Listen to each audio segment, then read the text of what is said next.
have to look to be like, what slide are we? Yeah, I know. That's going to be the there we only. go. Oh, we are live.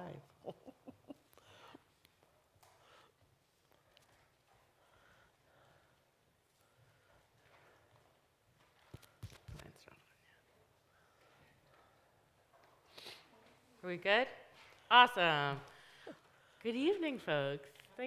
Hello. Thanks for being here on this winter Wednesday evening. I'm Lauren. I use she, her pronouns. I'm the Hampshire HOPE coordinator. So Hampshire HOPE is the regional substance use and opioid coalition for Hampshire County. So we work with community partners from nonprofits to providers to first responders to really think holistically kind of across different systems when addressing different issues and topics related to the opioid crisis. And I'm here with Kathy. Hi, I'm Kathy Coutinho. I'm the DART coordinator for the Department of Northampton's Department of Health and Human Services. I also use she, her pronouns. In my position for DART, we're a drug addiction recovery team. We do post-overdose outreach in particular, but we also do at-risk for all substance uses for individuals. And we serve Hampshire County, and I serve 10 communities in Hampden County. And we actually work directly with the police departments in those communities in doing our post-overdose outreach. And we are now connected with our DCC here in Northampton, also under our DHHS. And our community responders actually go out and do my post-overdose outreach with individuals, and we try to reach people within 72 hours after post their overdose to just see how we can help them. And it may be as simple as harm reduction, or they really want to go to treatment, and we help find them treatment from anywhere to recovery coaching to actually going inpatient. And that's what we do. Yeah. Oh, we lost the slide. I don't know that I did that. Oh. That's okay. While we're waiting for the slides to come up, so a big part of both mine and Kathy's role is doing community outreach and education around naloxone, commonly known as Narcan. So doing trainings like this, but also helping to make sure that folks are both equipped with the skills in terms of how to respond, but also having access to Narcan. So you have that available to you tonight. We'll also talk about the nalox boxes that are up around the city. Yeah, and so we were really grateful that you all took the time to be here, and hope that you get some good information out of tonight. Next. Yeah. Oh, sorry. Tonight, for our learning objectives, we will discuss with you how Narcan works, or naloxone. We will also name the risks of an overdose, what happens, why it is happening. We will be distinguished between someone who's really high to somebody who is actually overdosing. And I feel bad because I can't see this. That's okay. Practicing overdose response and how to administer naloxone. So the actual skills. And we encourage you to take care of yourself. We recognize this can be a heavy topic, something that some of us might have direct connection to, and so take care of yourself. If you need to step out to use the restroom, have a sip of water, stretch, do whatever you need to do during your time here tonight with us. And also, if you have any questions, just feel free to ask them. We're a small group. When your question comes up so that we can address it. Yeah, we're a small group. It can be pretty interactive, conversational.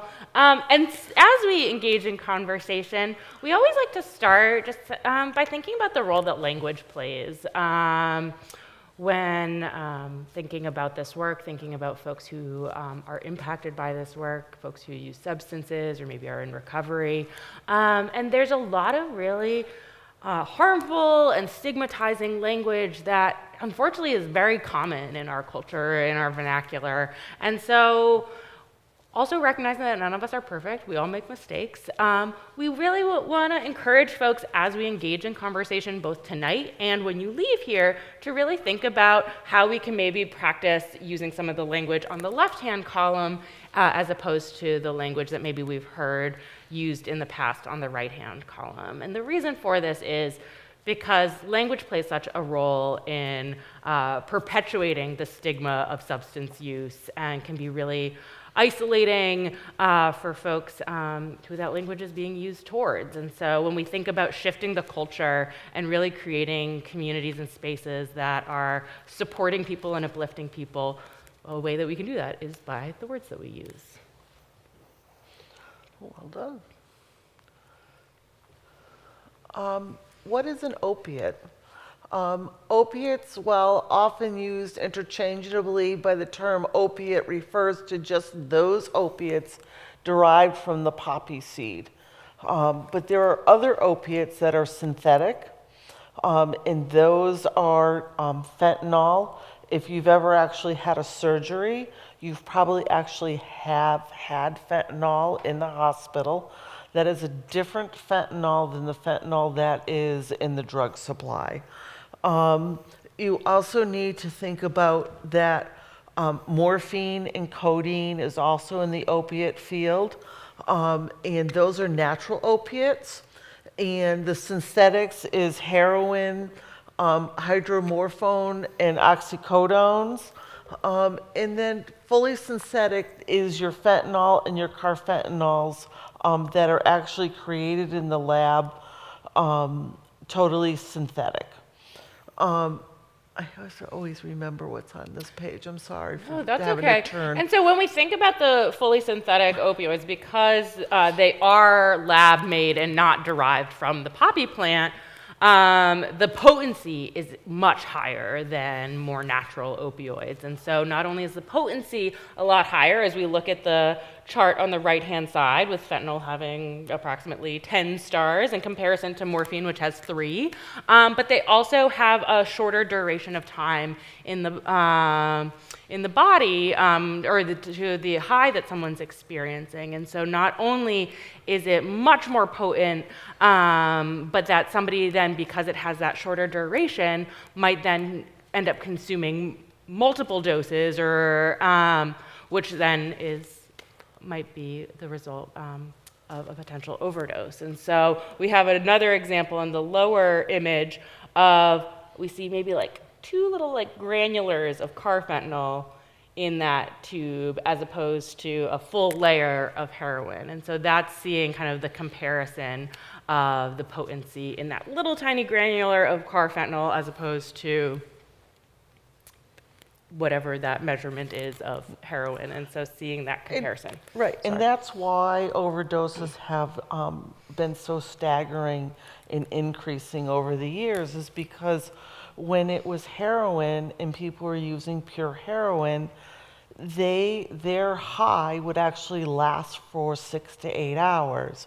When somebody who today is using the drug supply that's out there, which has many different items in it, it is not actually just fentanyl anymore.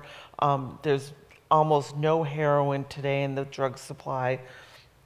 But what fentanyl does is their high happens and it drops off quickly. So they're actually reusing every 2 to 3 hours. And so they're using more frequently, and because they're using more frequently, it's causing the ability for them to have an overdose more often.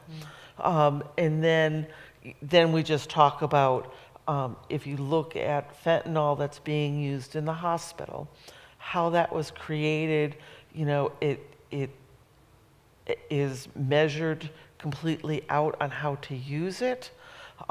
They know exactly how much fentanyl is in your dose that you're receiving.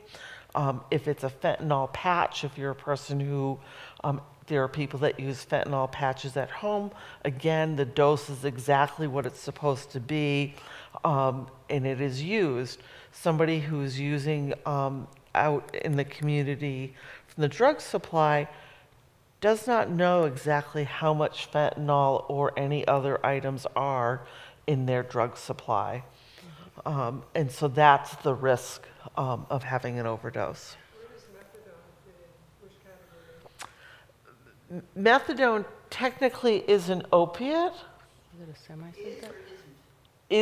is an opiate, but it is again used in the sense today regulated to actually maintain a particular level, and it helps block actually to have the craving to use. So that's how it's used as a MAT today. What is MAT? Medically assisted treatment. Sorry. No, great questions. Yeah. Thank you so much. Oh, please, another question. Yeah. Is the fentanyl cumulative? I mean, if you take it, you get a high right away, and then you take it again. Is it because you're increasing your dose, or it's cumulative, so then you can have an overdose? I'm not sure. Is there another way? If you take it, you get your high, and as you come down, you take it again to get high. Yeah. Then you take it again to get high. Is it cumulative in your body so that then you can have an overdose without taking another big dose or a bigger dose? It's It's little dose, little dose, little dose, and right. It's two things. One is tolerance. So actually, they build a tolerance of the. So, say they start out with one dose, and as they work, days go on, all of a sudden their high isn't as high anymore. So they increase the amount that they're using. Okay, so they're building their tolerance. But the factor in that is that each time that they are using street drugs, they don't know the amount of fentanyl that is in their supply. So they might use the first dose and there was very little fentanyl in it, just by the way it's mixed. So you have to think about this. Drug dealers are literally putting their drugs out on a kitchen table, and they're using spatulas and whatnot, and they're chopping it up and they're mixing it, and then they weigh it out and it's given. So you think about like a chocolate chip cookie. You never know how many chocolate chips are in a cookie, right? So the same thing with the drug supply. The first dose might only have one chip in it, but the next dose might have 2 or 3 or 4 in it, and that will cause the overdose. So there's two things here. And the other part to the tolerance is, in particular, we see people who, in particular, that are incarcerated, when they leave incarceration, they're very likely to overdose when they return back out to the community, because they will go back to using the amount they were using before they were incarcerated or before they were in treatment. Mm-hmm. You have now decreased your tolerance, okay? So the chances of them overdosing is high. So we really make sure, especially I know here at our Hampshire jail, they supply Narcan when you are released from jail. They actually have a recovery program, and they work that program really well at our jail. And then the same thing with treatment. We make sure when people are released from treatment that they have Narcan on hand. And we talk about using less is better as a harm reduction for those individuals, and just making it clear to them, if you're going to use again, you need to know that this could happen. A common phrase that lots of people use, but I feel like I hear Kathy use a lot, is like starting low and going slow. So starting with that low dose to see, especially if your tolerance has changed, to see how your body's going to react, given the potency, and extending it out over a period of time, knowing that you're only going to have that high for a short window of time. And so being really mindful of, starting with a low dose, seeing how your body reacts, seeing what your tolerance is, and not taking a lot at once or in a short window of time. Do I see another hand? Yes. Do you have the capability of analyzing someone's dose to tell them We don't, but our incredible community partners over at Tapestry Health have the ability to be able to do drug checking for our community members. So anybody can utilize that service. And that's something that someone can do prior to using a batch that they have, so that they're making an informed decision to see what's in their supply. Or maybe somebody has a weird reaction that's not typical to the substance that they use, and they want to get it tested and checked after the fact. So, and it's only a very small portion, so it doesn't interfere with somebody's ability to lose their supply. But that's an incredible service and resource that Tapestry offers to our community members. We do have fentanyl test strips that folks, and we have those available on our resource table, and those are available just through us, through lots of different community resources in the area. So folks also have a way of being able to test their substances to see that all that will do is just determine, is there fentanyl in that substance. But in order to get a more holistic picture of what's in somebody's substance in terms of the various options, Tapestry is an incredible resource. Right. And it will not tell you the amount of fentanyl that's in your supply. It tells you that there is fentanyl. So we know that most likely an individual is still going to use that supply, but they know that fentanyl's in it, and that's where we tell them, go slow. And it's just a way to do a little harm reduction and help them. Yeah. Oh, please. I mean, the way you're talking about it, I'm wondering, is it actually illegal or not illegal Is what illegal? to take opioid drugs? If they are not prescribed to you, It's illegal. Yeah. The Tapestry is allowed? yeah. Yes. Yes. Oh, sorry. Go ahead. No, sorry. I didn't mean to interrupt you. Tapestry is a harm reduction facility, and they have received grant funding to be able to do that harm reduction piece for individuals in the community. And there was also legislation that went into effect last year Yep. that also really helps to protect, in Massachusetts specifically, that really helps to protect a lot of the different harm reduction services that Tapestry provides, given that obviously it involves folks using substances that are unregulated or illicit. Yes. What does an illegal substance look like? Like if someone I wouldn't know if I tripped over one, or, is it a powder, is it in a bag, is it in a Yeah. box? These are great questions. I will also say these are questions of things that we're going to get to. And so that's like, we have actually a whole slide on some of the ways in which substances might show up. And what they're looking like in terms of the counterfeit press pills. No, these are incredible questions. You're like reading our minds in some ways of like, oh, we're going to talk about that in just a minute. No, so these are great questions. Thank you. And we've talked a little bit about this already. We talked about the potency and strength of fentanyl in comparison to other opioids, that it has been used and is used in medical settings, but is increasingly found in counterfeit press pills. So Kathy was talking about kind of like the mixture of all different substances in the drug supply, so that you're not just getting a pure single substance. And so a way, and to your question, Monica, a way in which that's showing up is in pressed pills, where somebody's mixing multiple substances together and putting them into this contraption, for lack of a better word, to make essentially what would look like a pill that you would get prescribed from a doctor and get from a pharmacy. And we have some... Exactly, yeah, and we have some images where somebody might think, oh, I'm taking, maybe we'll jump ahead. Maybe I think I'm taking Xanax, but in reality, it might be a pressed pill with various substances in it, and not actually what somebody thinks they're taking, if they're not getting it directly prescribed by a doctor and getting it from the pharmacy. There's always that chance that it might be a counterfeit pressed pill. And we have these images where we have an example of what a real oxycodone tablet looks like and what a fake oxycodone tablet looks like, and same for Adderall. And they are very similar, and so it's hard in some ways to differentiate and be able to decipher, is this real or is this not real? but sorry.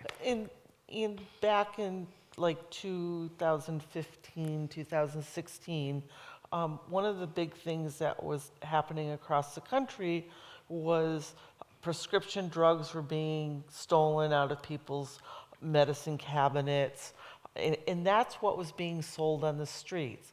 And then that law passed that we talked about doing safe drug drop off of your older supplies of medicine, to not have them in your medicine cabinet anymore. We passed the law to limit the number of medications that you can get for pain. You know, like you used to be able to get a 30, 60-day supply. Now you get a 7-day supply. That actually changed the street world.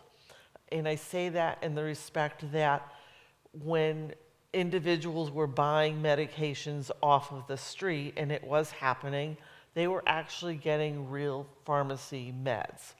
Well, that wasn't available anymore, and it started to have people that started pressing pills and making pills. And pretty much we tell all of our teens and young adults today that if you are out there and you are purchasing drugs off of the streets, even Xanax, Adderall, if it is not coming from your doctor, it is not okay. It is probably a tainted pill supply. And it happens all the time. Mm-hmm. Yeah. Thanks, Kathy. We'll jump Should we go back. Oh, we talked over here. Yeah, and then I think that just in terms of like, we've talked a lot about fentanyl. We also want to like dispel some of the myths around fentanyl too. Who here has heard maybe like that just being in the same room as fentanyl could cause someone to overdose, or having it touch your skin could cause someone to overdose? I know I've heard that. I'm seeing a couple hands. And so the reality is it's something that like needs to be like ingested in order to experience that high and therefore that potential overdose.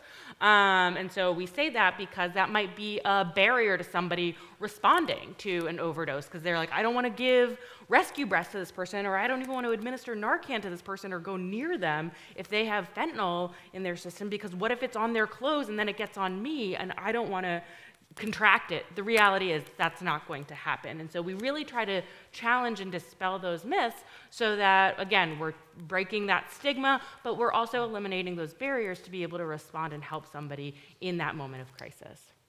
I'm sorry, I think I saw a hand over here. Yeah. Are there treatments that actually work, rather than saying, okay, well, this is how you can do it safely? Yeah. How about if someone's been through treatment, what's the percentage that actually can stay clean? Yeah. I can't tell you the percentage of people who choose to enter recovery. I think that the way that I look at it is they have an opportunity to choose a pathway. And for us, especially in our DART program, is that we meet every individual where they're at. So to me, if I knock on someone's door who has recently overdosed and they tell me they're going to continue to use, I will tell you my response to them is that's okay. But let's talk about harm reduction. How can I keep you safe? How can I help you not overdose again or die?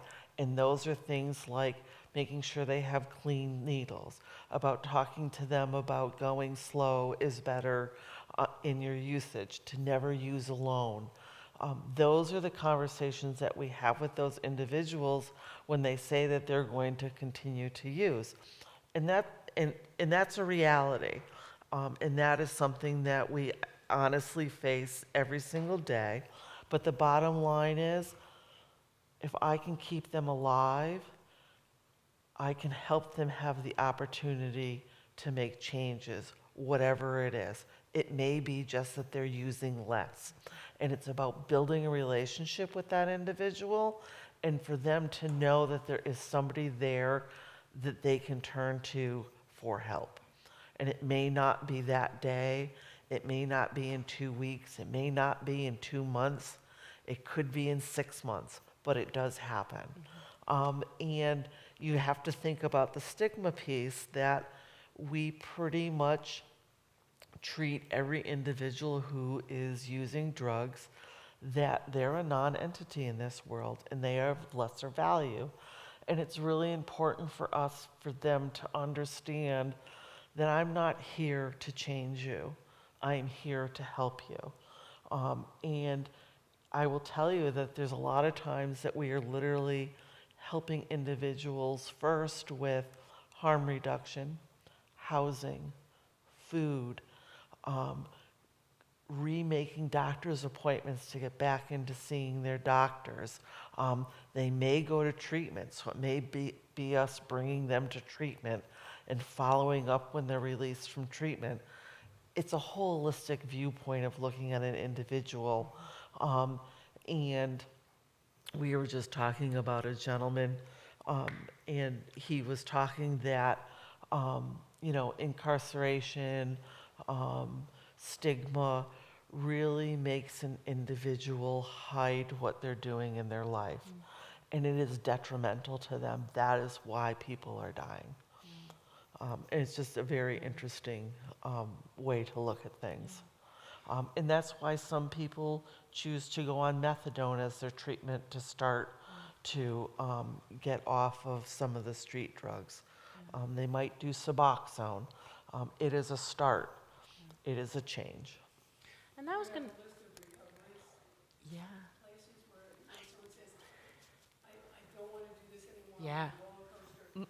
Can you recommend a place? absolutely. Yes. Yeah, and that was the other thing I was going to say. And Kathy, can speak so much more to this because she's the one working with so many of our community members in these moments of kind of navigating their journey. But I think yes, we do have, there are a lot of different recovery and treatment resources.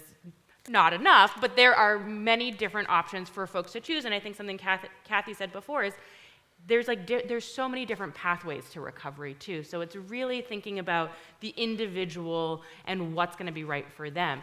Maybe it's MAT, maybe it's peer recovery. There's so many different options, and so it's really thinking about what that person needs. And to your point of like a percentage, in some ways it would be so great if we had a percentage of this is how many people are in recovery. And although we can't name that, I think anecdotally there are so many people who have maybe struggled with substance use in the past and have chosen to no longer use drugs and are in recovery. And so I think there is hope for folks who are looking to go that route, that there are resources available and that it is possible. Yeah. But Is there something similar to AA where they can stay in contact with someone? So my program in particular is really the highway to get to other points, to not be isolated. So in other words, when I say that, I am talking about that I do a lot of warm handoffs to maybe it's AA, maybe it's actually inpatient treatment. It's doing those avenues to make connections for those individuals. The other thing that we were finding is that we recently, in the last year, started introducing what we do as a follow-up. We do a 30, 60, 90-day follow-up. So even though you may initially say to us, no, I don't want any services from you, in 30 days, I'm going to call you and just check in.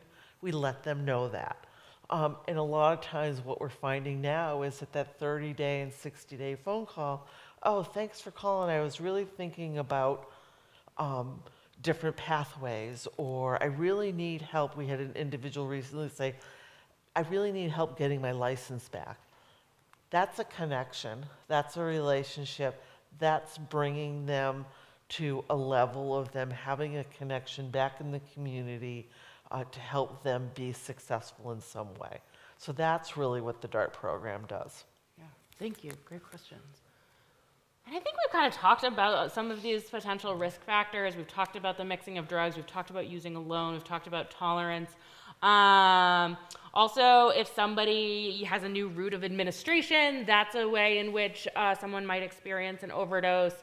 If somebody has a suppressed immune system or other medical conditions, that's going to impact the likelihood of a potential overdose. And then, I mean, we've talked so much about, drug purity and the drug supply. And I think the using alone piece, I know was named before, but that's one of the greatest likelihoods of a fatal overdose, is if somebody uses and uses alone. And so that's why we encourage folks, if they are going to use it, there are other people around. There's a great resource, Safe Spot, which is a virtual spotting resource. Somebody can call them if they are alone and using a substance.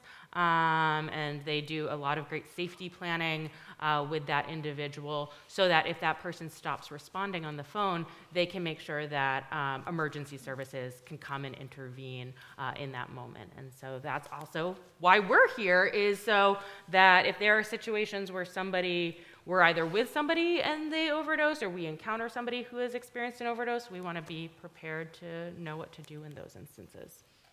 But I'll stop talking. We've talked about this. We did this. What is an overdose? What does it look like? What happens is that the opiate attaches to the receptors in your brain, and it decreases your ability to breathe, okay? And so then your breathing slows, then your breathing stops, you have lack of oxygen coming into your system, and your heart stops. And then it's death. It's kind of morbid, but it's factual. So what happens is we can intervene actually in 4 of those levels, with Narcan being supplied to an individual. So the signs, though, of an overdose, let's talk first about somebody who's very high. That person may be nodding off in their chair. They may be, if they're out on a sidewalk, they may just stop and they'll start kind of wobbling and nodding off. Realistically, that person is just really high. We also they look like they're sleepy. They are arousable. So in other words, if you really yell at them or shake them, they will respond to you in some way. And so we really ask people to try a solid shake. You can do a sternum rub. And if that person is just super high, they will respond to you. If that doesn't happen, you're now talking about an overdose. There's loss of consciousness. You will see slow breathing. Sometimes their skin is pale in color. Their lips will turn blue. When you do that sternum rub, there is no response. And a lot of times I tell people, you do a sternum rub and you yell in their ear, or you do the sternum rub and you say to them, I'm going to give you Narcan. A lot of times people who are very high will then respond to you because they don't want Narcan. They don't want to stop the high that they're having, okay? But all of those things won't happen if they are truly overdosing. So after the, you'll hear the breathing is slow. And I mean, like, they're almost gurgling when they're breathing. That's how suppressed their system is. And then at that point, it's time to call 911. So the first thing that you'll do. Yep, go ahead. The thing someone is under very high, would those be someone that was also overdosed? Would they also be slurring their speech and nodding off? Those might be earlier symptoms, but if somebody's then overdosing, because they will not be conscious, like they're not speaking, so there isn't going to be slurred speech. Earlier on in their high, they may have experienced those signs and symptoms. But then if they've then gone to the point of overdosing, we're going to see the, does that make sense? Yes. Okay. So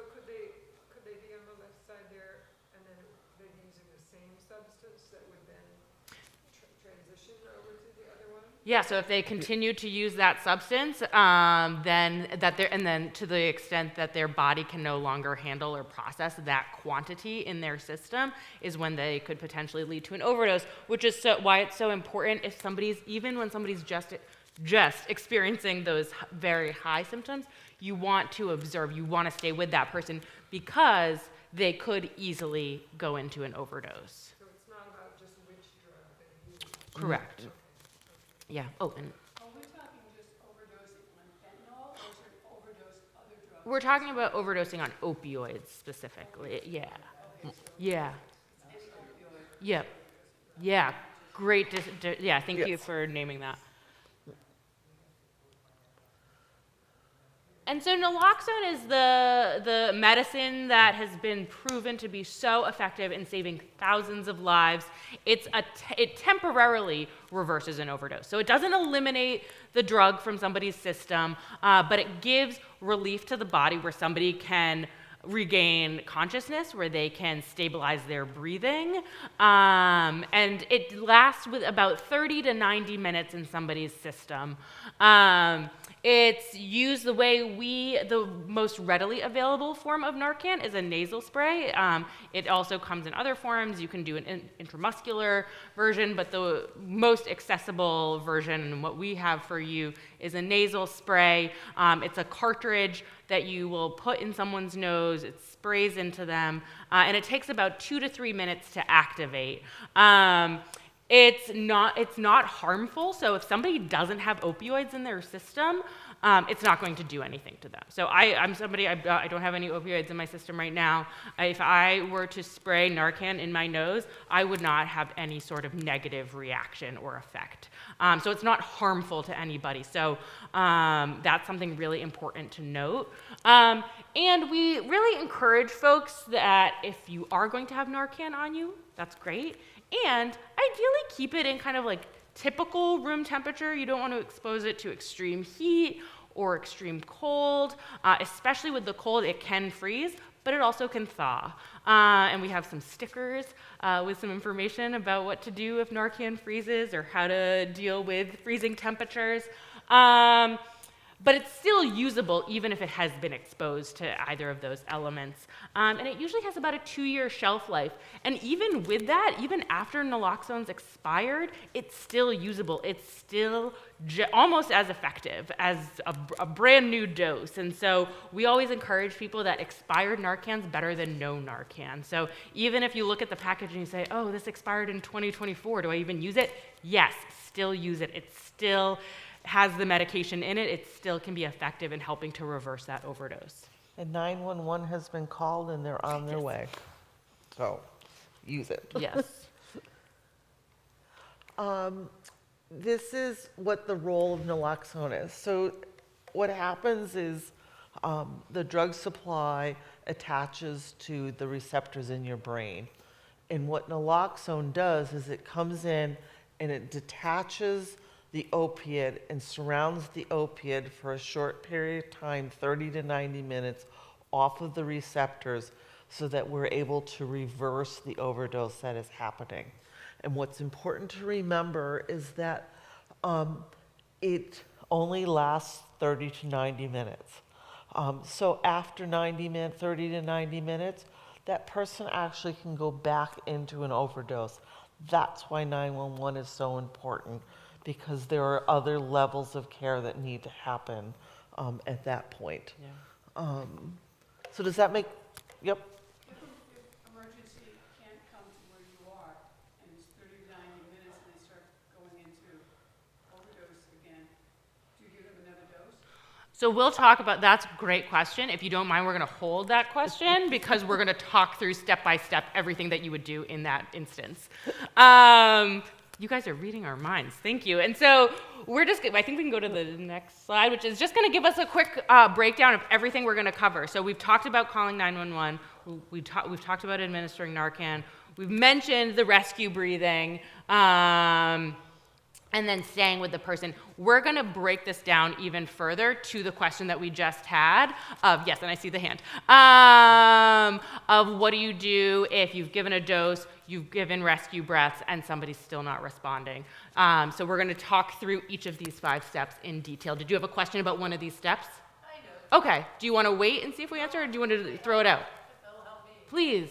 With my training, I'm taught that if I come across an unconscious person, Yeah. first 2 things I should think of is either their heart issue or diabetic coma. So now that this is being added to my repertoire, Yeah. there's some clues that I can say, no, I don't have to worry about this being Yep. diabetic or heart. I know that this is an overdose that I can worry about. Again, I think you're all mind readers. Don't apologize. No, you're helping us like stay on track. No, that's a great question. Sorry. So yes.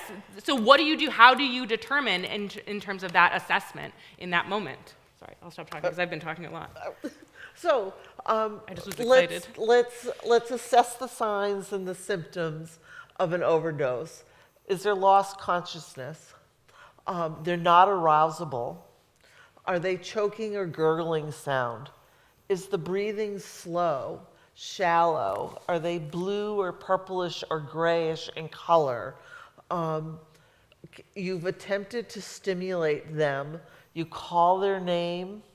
You do a sternum rub. You can also rub underneath their nose. You can shake them. But I will tell you the sternum, and I mean hard. You're going to really press into the sternum. You're really going to press hard underneath the nose. It's very uncomfortable. You can shake them. If there's no response and you've done the sternum rub, I say, I'm going to give you Narcan, okay? And by doing that, you, at that point, you're going to call 911. You're going to administer Narcan. Honestly, if they're, again, if it's a person who's having a heart attack, you probably will get an arousal from them if you do a sternum rub on them, believe it or not. And the bottom line is this: Narcan will not affect an individual if they don't have opiates in their system.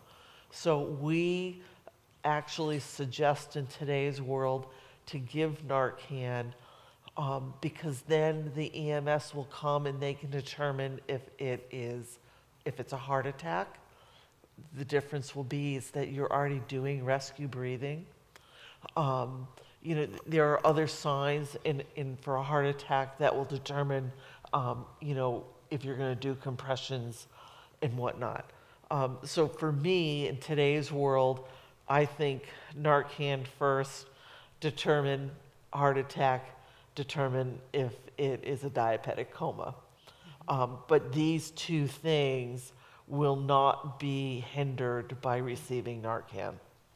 And so just as you would do your assessment in those 2 other situations, these are the things you would want to be looking for if you saw someone in distress and wondering, is this a potential opioid overdose? The 2 biggest indicators are, as Kathy's talked about, the lack of responsiveness, so like they are not responding to any sort of stimulation, and their breathing is suppressed. So if those signs are clear, it is important to respond giving them Narcan in that moment. And to me, if somebody has stopped breathing, you're right. You're going to start that next level of CPR and whatnot. But I think, again,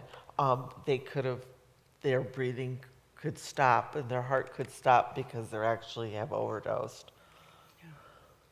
And Is there rescue breathing? Is that the sternum thing? nope. So we're going to talk about next. Because we want to kind of do this sequentially as if you're responding. So first thing you're going to do is assess. You're going to say, is this person overdosing or not? And if they are, you're going to call for help. So you're going to call 911. You're going to want emergency response because, as we've talked about, Narcan is only temporary in the system. So we want to make sure somebody's getting follow-up care, follow-up medical attention. So when you call 911, you want to be really clear and say someone is unresponsive or someone is not breathing or someone is unconscious so that you're really conveying the immediacy and severity of the situation so that You're not just saying, oh, I think somebody's maybe really high, that there might not be as much expediency, whereas if you're saying someone's unresponsive. So you really want to be very clear in the language that you're using. If there are two people, if you're with a friend and maybe one of you is calling 911, the other person is administering Narcan. So you're kind of doing that in tandem with one another. It's also really important when calling 911, that might be a potential barrier for people, and they're like, what if I've also been using with this person? I don't want to get in trouble, or I don't want to get this person in trouble. There's the Good Samaritan law in Massachusetts, which gives protection for both the person who's responding to an overdose and to the person who is experiencing the overdose as well from any legal ramifications.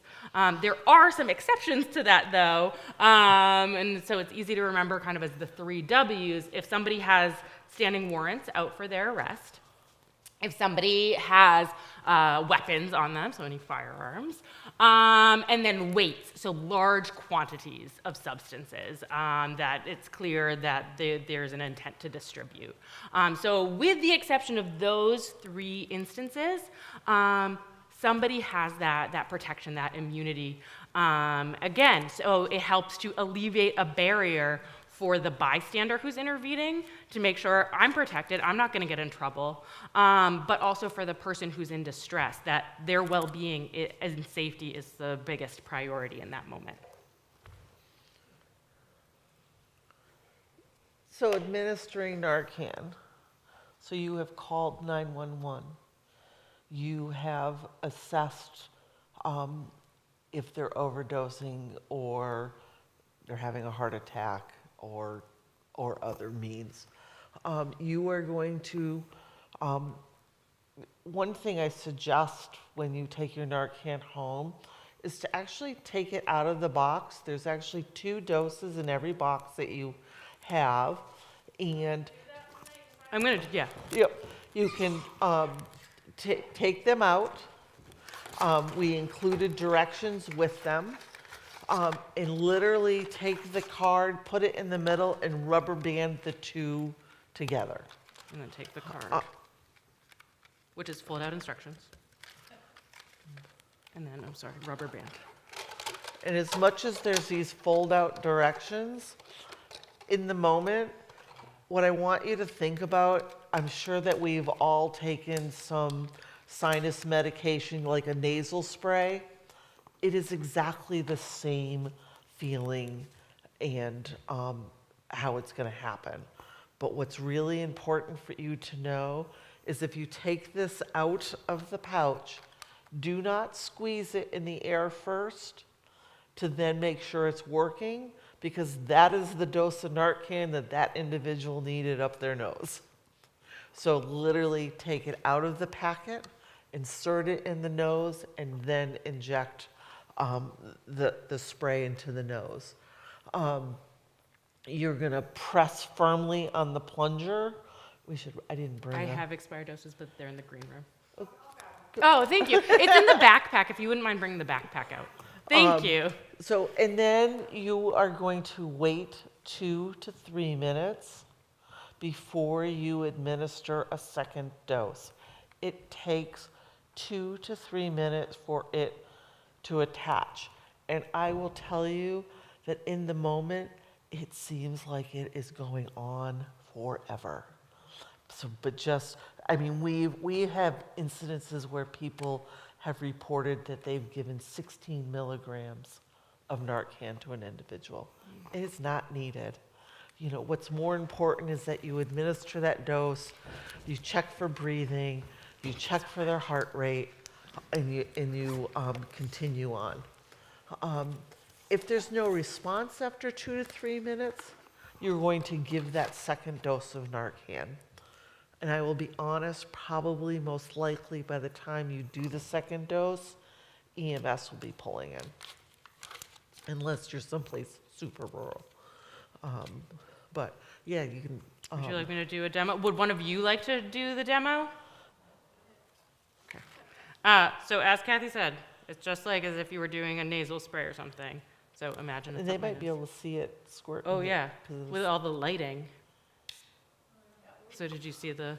kind of spray. So that's why if you press that beforehand. And then you'll see they'll- the plunger is now fully up, so that Yep. shows that it has been used. And so in that 2 to 3, oh, sorry, you're ready to go to the next? I was sorry. going My bad. to make sure to mention that you're going to give one breath every 5 seconds, which is really important.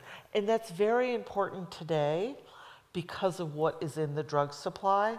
There are many sedatives that are now in the drug supply, so that even though you have given them Narcan, and it has attached, if there's an opiate there, it's attached to the opiate. It's working on the opiate, but it's not working on the other sedatives that is in the person's body. So they will have repressed heart rate, they'll have even more repressed breathing, and so that's really important to do that. Yeah. And so what that looks like, and so I think we had a, oh, please, yeah. I have a question before we Great. get to breathing. Do you have to position the person Yeah. to have an open airway and stuff, and what's involved? In other words, you don't, if they're sitting up or nodding over, you don't just put the Narcan up that way, or do you? So it doesn't matter the position someone's in for the Narcan, it does matter the position for the rescue breathing, which is why we're going to talk about rescue breathing. So yes, I swear, you guys are just like right on it tonight. So in that 2 to 3 minutes after you've administered that first dose, before maybe you consider administering that second dose, as Kathy said, you want to be doing that rescue breathing. So if we could go to the next slide, we have a great image that really helps capture. So you want to give so you want to make sure if somebody's maybe in a chair or on a bed or wherever they are, you want to get them on a flat surface, so on the ground, lying on their back, to make sure that you can open up their airway. So exactly as you said, Monica, you want to tilt their head back with their chin, you want to pinch their nose, and you want to give 2 initial breaths. And then you want to give breaths every 5 seconds, really watching to see is their chest rising and falling when you give that breath. We also have, over on the table, great face shields that are available, and these can be used anytime you're giving rescue breath, whether in response to an opioid overdose or any other situation. And it's on a keychain. You can clip it to your keys or onto a bag. I keep mine on my keys. And that helps to create a barrier between the person administering the rescue breath and the person receiving it. So if you're worried about maybe, is somebody going to aspirate as I'm giving them rescue breaths, or they're worried about germs or whatever the barrier might be, it helps to alleviate that so that somebody is making sure they're giving that person those rescue breaths for that duration of time. Am I missing anything? Yes. I'm making an assumption. Yes. I just want to ask if I'm Please. thinking about it correctly. Since it doesn't matter if they're breathing or not, the position doesn't matter one way or the other, you're not counting on them inhaling the Narcan, it's attaching to the mucous membrane. Yes. Observed that way. Absolutely, yeah. I know, you all should just be up here. Yes, absolutely. And to the question we had earlier of, what if you've given that dose? What if you've been doing rescue breathing for a few minutes and you're still not getting any response? That is a situation where you then would consider giving that second dose. As Kathy said, you don't want to be slamming somebody with multiple doses of naloxone because that's not going to cause anything good for the person receiving it. But if you've given that first dose, you've done rescue breathing for a few minutes, and you're still not getting a response, that's why every box comes with 2 doses as that additional dose. And then the hope is after you've done that second dose, you then do another round of rescue breathing for a few minutes, that in that approximately 6-minute window of time, hopefully emergency services are arriving to be able to then take over. Does that answer your question from earlier? Okay, thank you. Again, I was like, we're going to get to that, and we're going to get to that. These are such great questions, so thank you for really helping guide us in our conversation. Oh. Recovery position that you will, so a couple things may happen. One is you give that first dose of Narcan and they come out of the overdose and they are semi-alert. And at that point, it's really important to tell them, I have given you Narcan, you have overdosed. I'm staying here with you. I have called 911.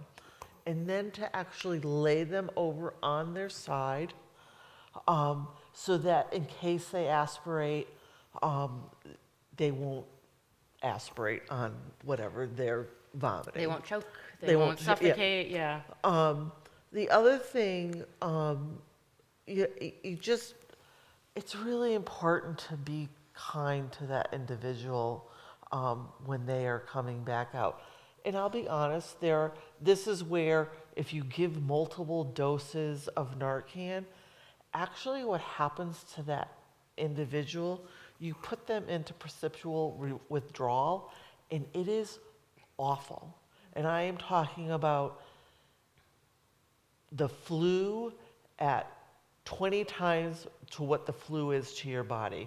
You are talking about body shakes. You are talking about sweating. You're talking about them vomiting. It is just an awful, awful thing to go into.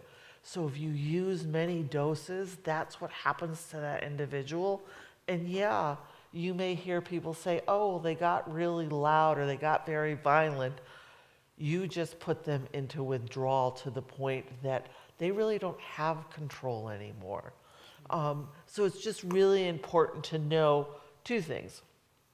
To have that kindness when they come around from their overdose, but also to be aware that, yes, they may not be really nice to you when they first come out of that overdose. But it's also important to tell them that they had overdosed. And it's just really important. Is what you're saying true of one dose of Narcan? No, typically no. No. I mean, it will not be that withdrawal extent, level. yeah. No, and that's where, like an individual that got even like 8 milligrams or 16 milligrams, you are talking about that person. You'll watch it happen. I mean, they will be sweating. They will be shaking.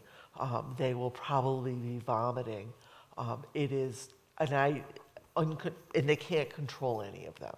It's really awful to watch. And I'll just say, because I don't know if we explicitly named it when we talked about naloxone, these are 4 milligram doses in the cartridges. So when we're talking about 16, that's like if you did 3 cartridges. So just, yeah, for reference sake, what's in each dose is 4 milligrams. There are also some that are now available, Revive, that are 3 doses. We unfortunately don't have access to them to distribute, but Tapestry does. So if somebody would like lower dose, that is available to the community. But I see a hand. Yes. It says, the second part states of healthy lives avoid immediate use and not Yeah. use what that means. So in terms of staying until help arrives means waiting until, even if somebody's regained consciousness, we still want to stay with them. We don't want to say, oh, great, you're better. I'm going to be on my way now. We want to make sure we're staying with them until emergency services arrive to provide that care. So we want to just make sure someone's staying with them. To avoid continued use is somebody might come out of it, and because the Narcan's still in their system, somebody's initial instinct, or because they're experiencing those precipitated withdrawal symptoms, their instinct might be to start to use more of that drug as a way to kind of even out. And so saying like, hey, you've still got what you took before in your system. You just got to like wait until you're gonna like ride this out, wait till you get some follow-up care, and encouraging people not to put more into their system because that could potentially lead to them overdosing again. Does that help to clarify? Thank you. Thanks for that question. Do you want to add anything? Did I miss anything? No, Okay. it was great. Oh, thanks. Considerations. It is really important to call 911. It only lasts 30 to 90 minutes. There's a lot that can happen post-overdose. They can overdose again. They could go into withdrawals. So again, we just really reiterate about calling 911. Narcan only lasts 30 to 90 minutes. The risk of consuming drugs again, we just talked about that. Additional health complications. There may be people that are using and may have other medical conditions that will affect those conditions from having an overdose. And always remember the Good Samaritan law. you will not be arrested or at risk of anything because you've called 911 and you're with somebody who's overdosed. This is really just meant to kind of like we really like dug deep into each of these steps and like kind of all of the micro steps and considerations. But at the end of the day, these are the 5 things you want to remember is, am I assessing and recognizing and determining if someone's exhibiting symptoms of an overdose? If so, I want to call 911. I want to administer Narcan. I want to give rescue breaths. And I want to stay with that person until help arrives. And those are also conveniently broken down on these little fold-out accordion resource cards for future reference. Naloxone's also available to you. So not only is it available tonight, and for our folks who are maybe enjoying and with us virtually, they can also access it through the different naloxone dispensers around the city. So the Department of Health and Human Services, which Kathy and I both work for, manages all of those boxes around the city. They're both indoor and outdoor dispensers where anybody can access doses of naloxone. Someone can also request it through the Department of Health and Human Services. So by contacting DHHS's number or emailing us, we'll have our contact information at the end. Somebody can also request Narcan that way. And we also have plenty of doses here tonight. So you're also welcome to take more than one if you want to give one to a neighbor or a friend or a partner.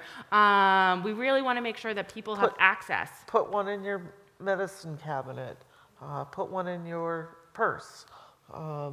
There's just different. Yeah, and conveniently here at Bombyx. And if you have multiple floors and multiple bathrooms on it, I mean, this is in particular that if you are a family member and know that you have a family member who is using, it's really important to have Narcan available in many places in your home. Yeah. Yes.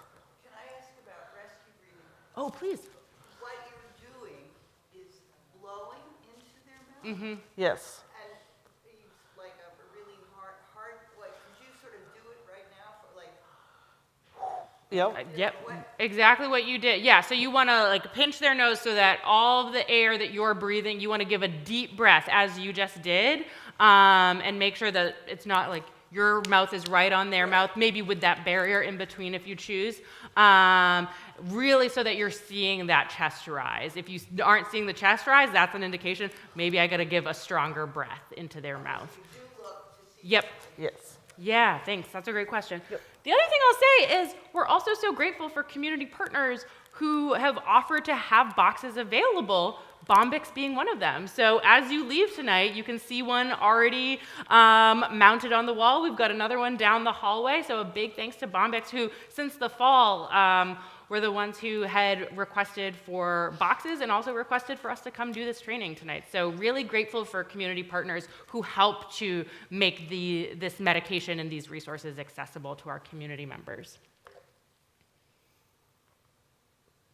We also just want to like share resources. So in addition to myself and Kathy and the work that's done on a local level with different agencies and resources, which we have plenty of on the table, we also just wanted to highlight a few of Learn to Cope is right over in East Hampton. They're also a national organization, but we're lucky enough they have a brick and mortar site right next door, town over, and they work with families who have a loved one who is maybe navigating issues related to substance use or have lost a loved one to substance use. So they specifically work with families.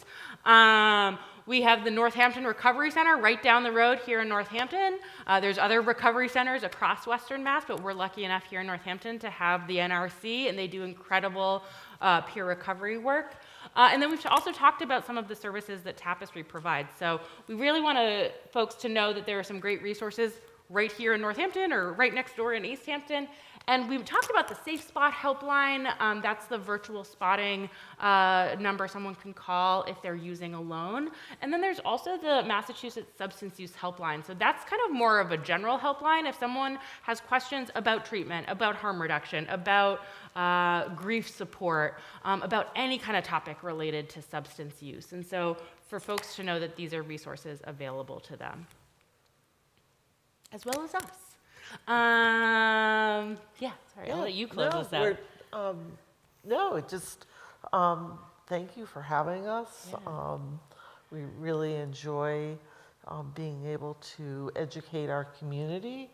And certainly you can reach out to myself at the Dartma at northamptonma.gov or Lauren at Hampshire HOPE.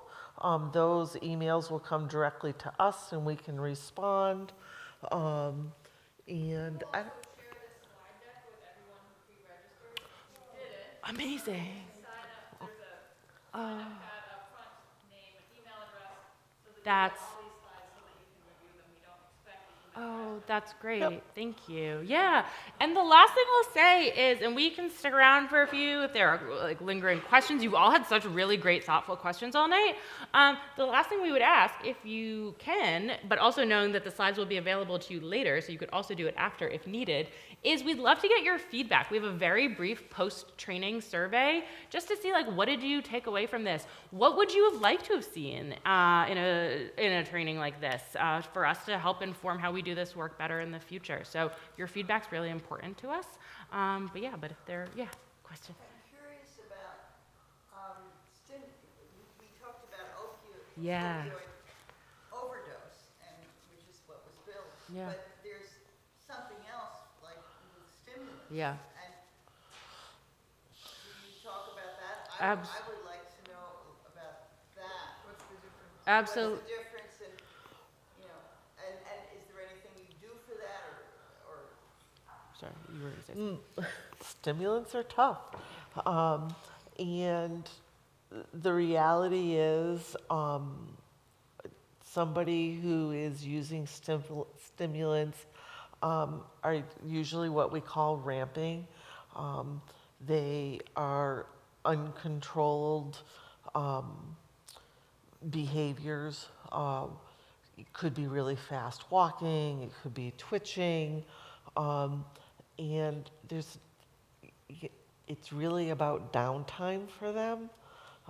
There is actually a program through CHD that actually does some help care for people who use stimulants.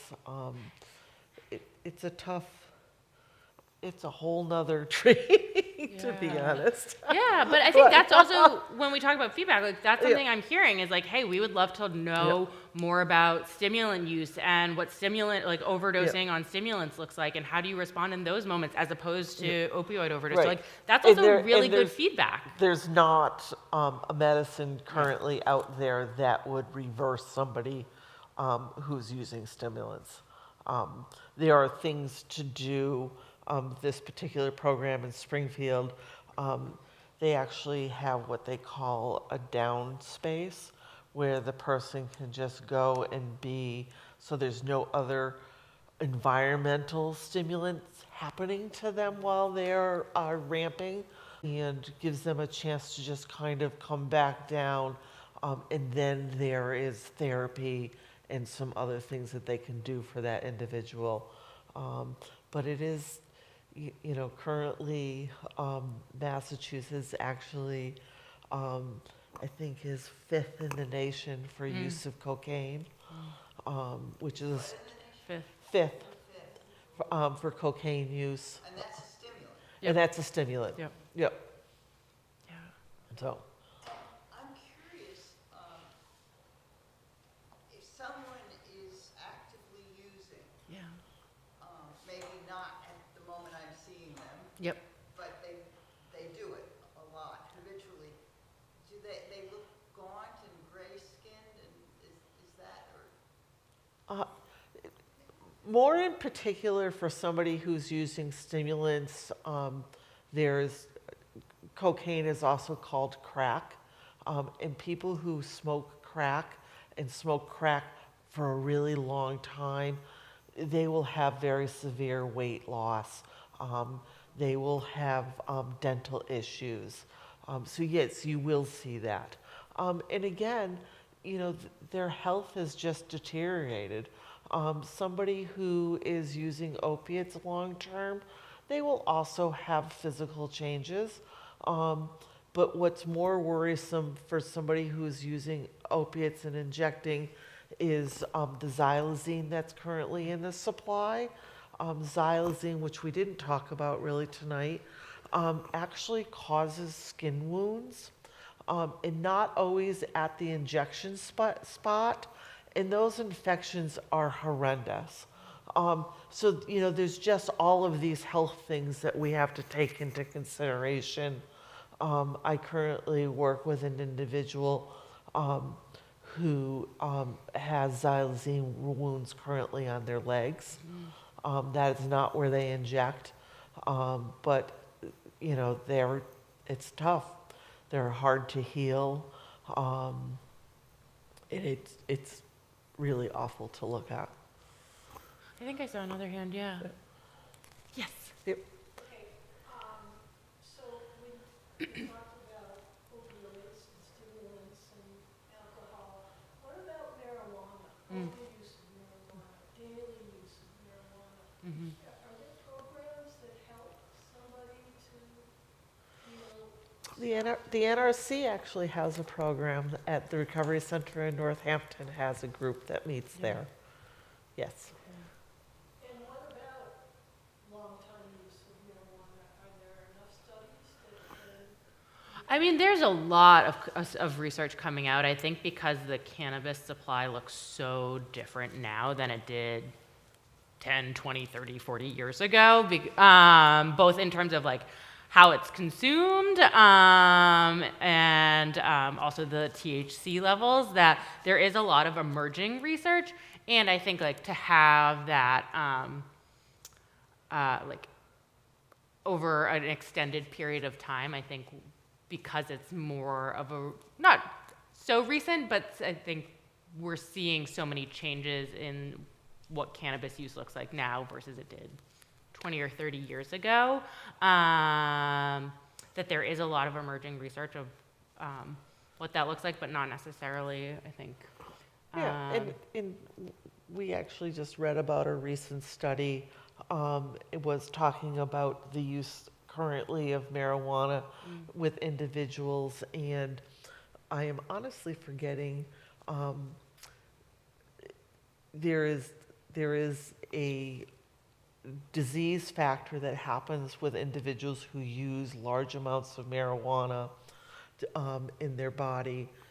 It causes, especially in teens, it may present as always feeling nauseous or body sweating, and like the only relief seems to be like taking a shower. And it's actually caused from excessive use of marijuana. We are now also seeing that happening in adults. And I wish, and I'm very sorry that I can't remember the name of it. Yeah. And that research just came out. And there's a lot that's changing. It's been legalized. And there are control factors around the legalization of marijuana, but I think that we are seeing that there is a new excessive use of marijuana, and I think that we will see in the years to come some very interesting research. Yeah, Yep. thank you. Oh, yeah. Can you speak a little bit about the interaction with law enforcement? Yeah. At what point was someone using drugs just get picked up and then what? I'm going to let Kathy, since so much of her work is that exact interfacing. Kathy works with our police departments across the region, so I will let you definitely take that. You are our expert. So there are different levels. So in my particular work with the DART program, we actually have officers in our community police departments that have chose to become DART officers. They are not out to do arrest regarding substances.